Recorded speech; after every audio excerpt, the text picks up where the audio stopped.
Hello students, जो problem आप देख रहे हो ये बहुत ही इम्पोर्टेंट प्रॉब्लम है। इस प्रॉब्लम को हमें सॉल्व करना है। तो सबसे पहले हम ये देखेंगे कि इसमें गिवन क्या है। तो एक स्मॉल m मास का, ये मास है 1 kg। तो 1 kg मास का एक ब्लॉक है जिसको रिलीज किया गया है और ये एक कर्व सरफेस है, ये वेज है, कर्व सरफेस है ये। तो ये जो वेज है और ये जो ब्लॉक है, इन दोनों के बीच में कोई फ्रिक्शन नहीं है और वेज और ग्राउंड के बीच में भी कोई फ्रिक्शन नहीं है। तो यहाँ पे इंपॉर्टेंट चीज है, देखो, given that all the surfaces of wedge and block are frictionless. मतलब फ्रिक्शन है ही नहीं, किसी सरफेस में फ्रिक्शन नहीं है। तो जब कोई फ्रिक्शन ही नहीं है, तो जब ये 1 kg ब्लॉक नीचे को आएगा इस तरीके से, तो यहाँ पे बॉटम पे जब आएगा तो इसकी वेलोसिटी बतानी है। तो जब कोई फ्रिक्शन नहीं है, तो जब ये नीचे को आ रहा होगा, ये जो स्मॉल ब्लॉक है, जब ये नीचे को आएगा तो जो वेज है वो भी अपनी जगह पे फिक्स नहीं रहेगा। देखो, अगर मान लो ये किसी इंस्टेंट पे यहाँ पहुंच गया, किसी भी एक इंस्टेंट पे मान लो ये ब्लॉक यहाँ पहुंचा, इसका वेट नीचे को लग रहा है, वेट नीचे को है, तो इसका एक कंपोनेंट यहाँ पे परपेंडिकुलर हो जाएगा और एक इसके यहाँ पे इसको नीचे को लाएगा। ये जो परपेंडिकुलर कंपोनेंट है, इसकी वजह से यहाँ पे नॉर्मल रिएक्शन आएगा। तो मान लो यहाँ पे रिएक्शन आर है, नॉर्मल रिएक्शन। तो ये वेज और स्मॉल जो ब्लॉक है, इनके बीच में ये नॉर्मल रिएक्शन है। इसका मतलब ये भी आर के बराबर होगा। मतलब जितना फोर्स इस जो ब्लॉक है वेज पे लगाएगा, उतना ही वेज वापस ब्लॉक पे लगाएगा। तो कहने का मतलब ये हुआ कि इस वेज पे आर फोर्स ऐसे नीचे को आएगी, नॉर्मल रिएक्शन। अब इस रिएक्शन की वजह से इसके भी दो कंपोनेंट कर देते हैं, एक वर्टिकल और एक हॉरिजॉन्टल। ये जो हॉरिजॉन्टल कंपोनेंट है, देखो, वर्टिकल कंपोनेंट के लिए तो यहाँ से वर्टिकल कंपोनेंट आ जाएगा रिएक्शन का, लेकिन ये जो हॉरिजॉन्टल कंपोनेंट है, इसकी वजह से ये ब्लॉक इधर को जाएगा, लेफ्ट साइड। इसकी वजह से ये जो वेज है, कैपिटल एम मास वाला, ये इधर जाएगा, तो ये हो जाएगा वेलोसिटी ऑफ वेज। तो जब ब्लॉक नीचे को आ रहा होगा तो वेज पीछे को जा रहा होगा। तो हमें क्या कैलकुलेट करना है कि जब ये ब्लॉक बॉटम पे पहुंच जाएगा तो इसके पास वेलोसिटी हो जाएगी वी बी। तो उस समय इसके पास वेलोसिटी है, मान लो वी डब्ल्यू। तो हमें ब्लॉक की वेलोसिटी और वेज की वेलोसिटी, ये दोनों की जो वेलोसिटी है वो कैलकुलेट करनी है। ये इस क्वेश्चन में फाइंड आउट करना है। तो इस प्रॉब्लम में हम क्या करेंगे, ये बहुत ही आसान प्रॉब्लम है। इस प्रॉब्लम में हम लगाएंगे इनिशियल और फाइनल। जो हमें ये दिखाई दे रही है, ये हमारी इनिशियल पोजीशन है और ये हमारी फाइनल पोजीशन है। ये जो स्मॉल ब्लॉक है एम जी, इस पे फोर्स लग रही है, वेट है इसका। तो ये ग्रेविटेशनल फोर्स है, जो एक्सटर्नल फोर्स है। लेकिन ग्रेविटेशनल फोर्स की एक बात होती है कि जो ग्रेविटेशनल फोर्स है वो वर्टिकल डाउनवर्ड लगती है, तो उसकी एक डायरेक्शन फिक्स है। तो इसका मतलब ये हुआ कि ग्रेविटेशनल फोर्स जो है वो तो डाउनवर्ड लगेगी नीचे को, एम जी, नीचे को लगता रहेगा। तो वर्टिकल डायरेक्शन में हम मोमेंटम कंजर्व नहीं कर सकते, लेकिन हॉरिजॉन्टल डायरेक्शन में तो कोई फोर्स नहीं है।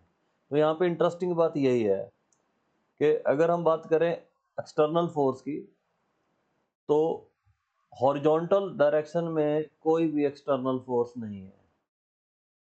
जब हॉरिजॉन्टल डायरेक्शन में कोई भी एक्सटर्नल फोर्स नहीं है, तो इस डायरेक्शन में हम लीनियर मोमेंटम को कंजर्व कर सकते हैं, क्योंकि यहाँ पे लीनियर मोमेंटम कंजर्व होता है। लीनियर मोमेंटम इज कंजर्व्ड, तो वर्टिकल डायरेक्शन में कंजर्व रहेगा। हॉरिजॉन्ट सॉरी हॉरिजॉन्टल डायरेक्शन में कंजर्व रहेगा। तो लीनियर मोमेंटम जो है वो हॉरिजॉन्टल डायरेक्शन में कंजर्व रहेगा, क्योंकि हॉरिजॉन्टल डायरेक्शन में कोई भी फोर्स नहीं है। वर्टिकल डायरेक्शन में हम कंजर्व नहीं कर सकते, क्योंकि वर्टिकल डायरेक्शन में ग्रेविटेशनल फोर्स लगती है mg, वेट होता है जो। तो वर्टिकल डायरेक्शन को छोड़ के हॉरिजॉन्टल डायरेक्शन में मोमेंटम कंजर्व कर सकते हैं। फ्रिक्शन वगैरह कुछ है ही नहीं, तो there is no external force along horizontal direction. तो इसका मतलब हॉरिजॉन्टल डायरेक्शन में हम मोमेंटम कंजर्व करवा देंगे यहाँ पे। तो लिख देते हैं फिर यहाँ पे मोमेंटम जो होता है अपने पास नेट इनिशियल और जो नेट फाइनल है फाइनल, ये क्या होगा, बराबर रहेगा, कंजर्व रहेगा। इसका मतलब यहाँ पे जो हमारा ब्लॉक है ये इनिशियल स्थिति ये है, इनिशियल सिचुएशन गिवन है। तो इनिशियली वेज और ब्लॉक दोनों ही रेस्ट पे हैं, तो इसका मतलब इसके पास कोई मोमेंटम नहीं है दोनों के पास। फाइनली अगर हम देखते हैं तो ये जो वेज है ये पीछे को जा रहा है और जो ब्लॉक है ये आगे को जा रहा है। तो हॉरिजॉन्टल डायरेक्शन की हम बात कर रहे हैं, वर्टिकल डायरेक्शन में तो कुछ भी नहीं है, मतलब एक्स डायरेक्शन की बात कर रहे हैं। एक्स डायरेक्शन में हम मोमेंटम कंजर्व कर रहे हैं, तो इसका मतलब ये मोमेंटम हो जाएगा m वेलोसिटी ऑफ ब्लॉक और प्लस ये जो है वेलोसिटी कैपिटल M, इसकी वेलोसिटी को हम नेगेटिव लेंगे क्योंकि अगर हम पॉजिटिव एक्स डायरेक्शन को पॉजिटिव मानते हैं तो फिर नेगेटिव एक्स डायरेक्शन नेगेटिव हो जाएगी ऑब्वियसली। तो ये वेलोसिटी नेगेटिव डायरेक्शन में है, मतलब माइनस एक्स एक्सिस की तरफ है। इसका मतलब हमारे पास आ गया M V B is equal to M V W. तो यहाँ पे हमने इनका रिलेशन फाइंड आउट कर लिया। मास आपको गिवन है, स्मॉल ब्लॉक का मास 1 है, इसकी वेलोसिटी हमें निकालनी है, और इसका मास 4 गिवन है, इसकी वेलोसिटी भी हमें निकालनी है। एक इक्वेशन हमें यहाँ से मिल गई। दो वेरिएबल है हमारे पास, calculate the velocity of wedge and block. तो वेज और ब्लॉक की वेलोसिटी निकालनी है। वेज का जो मास है 4 kg है और ब्लॉक जो रिलीज किया गया 1 kg है। तो ये एक इक्वेशन आ गई।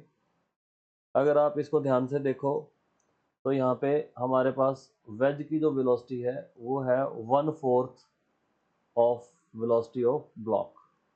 तो ये एक इक्वेशन आ गई, लेकिन वेरिएबल तो हमारे पास दो है। तो इक्वेशन 1 वेरिएबल 2, तो ये बहुत नाइंसाफी है। इसका मतलब एक इक्वेशन हमें और लानी पड़ेगी।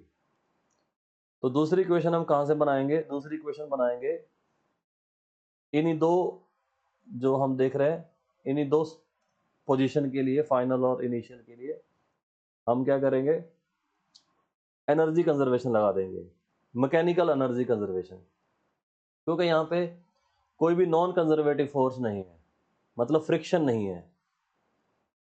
अगर कोई फ्रिक्शन, एयर फ्रिक्शन या एयर ड्रैग, अगर इसको निगलेक्ट कर दिया जाए या ना हो सिस्टम के अंदर, तो नॉन कंजर्वेटिव फोर्स एब्सेंट हो जाती है। जब नॉन कंजर्वेटिव फोर्स एब्सेंट हो जाती है तो मैकेनिकल एनर्जी कंजर्व रहती है। मैकेनिकल एनर्जी जो है, mechanical energy is conserve, mechanical energy is conserved. एक मोमेंटम कंजर्वेशन लगा दिया, एक एनर्जी कंजर्वेशन लगा दिया, ठीक है। तो एनर्जी कंजर्वेशन में हम क्या करते हैं, इसका मतलब मैकेनिकल एनर्जी क्या होती है, सम ऑफ काइनेटिक एंड पोटेंशियल। दोनों स्थितियों में, दोनों पोजीशन में, initially kinetic energy plus potential energy initial, final kinetic energy और पोटेंशियल एनर्जी के सम के बराबर होगी। This is called law of conservation of mechanical energy. Initially अगर काइनेटिक एनर्जी की बात करें तो दोनों ब्लॉक रेस्ट पे है, दोनों वेज और ब्लॉक रेस्ट पे है, तो कोई काइनेटिक एनर्जी है। लेकिन पोटेंशियल एनर्जी है, ब्लॉक के पास है mgh, ये जो ब्लॉक है h हाइट पे है, ये इसके पास पोटेंशियल एनर्जी है mgh। तो इसकी जो पोटेंशियल एनर्जी है ये ही कन्वर्ट हो रही है इन दोनों की काइनेटिक में। तो जब ये दोनों नीचे आ जाएंगे, अच्छा अब इनके पास, दोनों के पास काइनेटिक एनर्जी आ गई। एक के पास आ गई half M V B square, ये है हमारा ब्लॉक, और दूसरा है half M wedge V W square, और पोटेंशियल एनर्जी दोनों की जीरो हो जाएगी। मतलब ऊपर वाला जो ब्लॉक है mgh हाइट वाला, ये भी नीचे आ जाएगा, तो इसकी भी पोटेंशियल एनर्जी जीरो हो जाएगी। तो बेसिकली हमें mgh को काइनेटिक एनर्जी में कन्वर्ट करा दिया, पोटेंशियल को काइनेटिक में भेज दिया। तो अब देखो 1g की वैल्यू 10 लेना है, यहाँ पे लिखा हुआ क्वेश्चन में g की वैल्यू हमें 10 लेनी है, अदरवाइज 9.8 ले सकते हैं। 10 मीटर पर सेकंड स्क्वायर, तो 10 यूज कर देंगे, कैलकुलेशन थोड़ी इजी हो जाएगी। हाफ मास 1 है वी बी स्क्वायर, तो ये हमें फाइंड आउट करना है।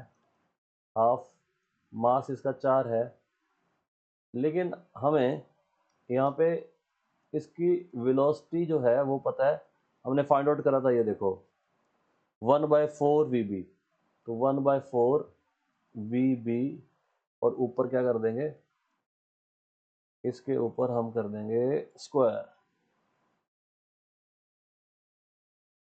लो, तो इसको सॉल्व कर लेते हैं, ये 100 हो गया, ये 2 से मल्टीप्लाई भी कर दो तो ये 200 हो जाएगा, ये वी बी स्क्वायर है, और ये हो जाएगा 4 इंटू 1/16 वी बी स्क्वायर, तो ये आ गया अपने पास 200 वी बी स्क्वायर, ये आ गया 1/4 वी बी स्क्वायर। तो ये अब एक वेरिएबल ही रह गया, ये आ जाएगा 200, और ये आ गया 5/4 वी बी स्क्वायर।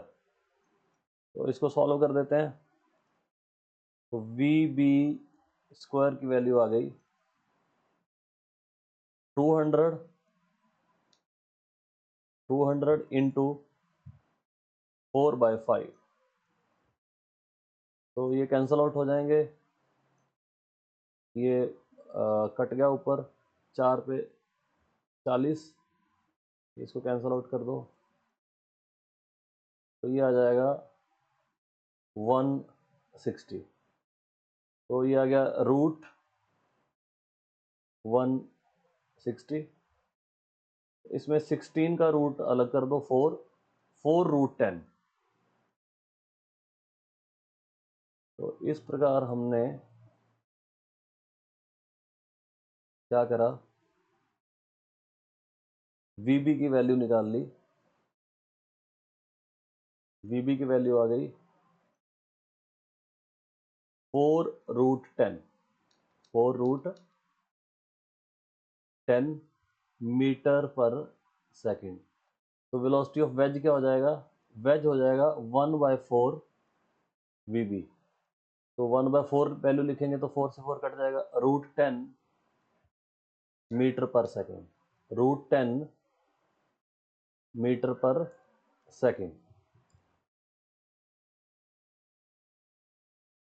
तो देखो इस प्रकार हमने दोनों वेलोसिटी निकाल ली। तो यहाँ पे हमें क्या समझ में आया कि एक बार हमें एनर्जी कंजर्व करवा दी, क्योंकि कोई भी नॉन कंजर्वेटिव फोर्स प्रेजेंट नहीं है, तो मैकेनिकल एनर्जी कंजर्व हो जाएगी। दूसरा हमने यहाँ पे, क्योंकि एक्सटर्नल फोर्स जो थी वो एक ही है, वो है ग्रेविटेशनल फोर्स, और उसकी डायरेक्शन है वर्टिकल, तो वर्टिकल डायरेक्शन में मोमेंटम कंजर्व नहीं कर सकते, लेकिन हॉरिजॉन्टल डायरेक्शन में कोई फोर्स ना होने की वजह से लीनियर मोमेंटम हमने कंजर्व कर दिया अलोंग हॉरिजॉन्टल। तो इंटरेस्टिंग बात ये थी कि ये जो ब्लॉक है ये यहाँ पे स्लाइड करता हुआ फाइनली हॉरिजॉन्टल हो जाएगा, इसकी जो वेलोसिटी है वो इधर हो जाएगी पैरेलल टू ग्राउंड, और इसकी भी क्या है, पैरेलल टू ग्राउंड। तो हॉरिजॉन्टल डायरेक्शन की वजह से क्या हो गया, मोमेंटम कंजर्व करना आसान हो गया, क्योंकि वेलोसिटी की सिर्फ एक ही डायरेक्शन है, वो है हॉरिजॉन्टल। तो लीनियर मोमेंटम कंजर्व कर दिया अलोंग हॉरिजॉन्टल, और काइनेटिक एनर्जी और पोटेंशियल एनर्जी का सम कंजर्व कर दिया, यानी कि मैकेनिकल एनर्जी कंजर्व कर दी इनिशियल और फाइनल पोजीशन के लिए, और इस तरीके से ये हमारी प्रॉब्लम सॉल्व हो गई। तो स्टूडेंट्स आपने देखा कितना इंटरेस्टिंग कॉन्सेप्ट है, इसमें दोनों कॉन्सेप्ट हमने यूज किए, लीनियर मोमेंटम कंजर्वेशन और एनर्जी कंजर्वेशन। तो जो मोमेंटम कंजर्वेशन है, कई बार एक्सटर्नल फोर्स प्रेजेंट होने के बावजूद भी किसी एक पर्टिकुलर डायरेक्शन में एक्सटर्नल फोर्स ना होने के कारण उस पर्टिकुलर डायरेक्शन में हम मोमेंटम कंजर्व कर सकते हैं। तो ऐसा नहीं है कि एक्सटर्नल फोर्स अगर प्रेजेंट है तो मोमेंटम कंजर्व नहीं कर सकते। आपने ये देखना है किस डायरेक्शन में प्रेजेंट है। तो अगर एक ही डायरेक्शन में प्रेजेंट है तो दूसरी डायरेक्शन में मोमेंटम कंजर्व कर दो। एनर्जी कंजर्वेशन हम लगा सकते हैं। जब सिस्टम में कोई नॉन कंजर्वेटिव फोर्स प्रेजेंट ही नहीं है तो मैकेनिकल एनर्जी भी कंजर्व रहती है। तो इस वीडियो में पूरी उम्मीद है आपने बहुत कुछ सीखा होगा। ऐसी और भी बहुत सारी प्रॉब्लम हम सॉल्व करेंगे। वीडियोस को देखते रहो। Thank you so much.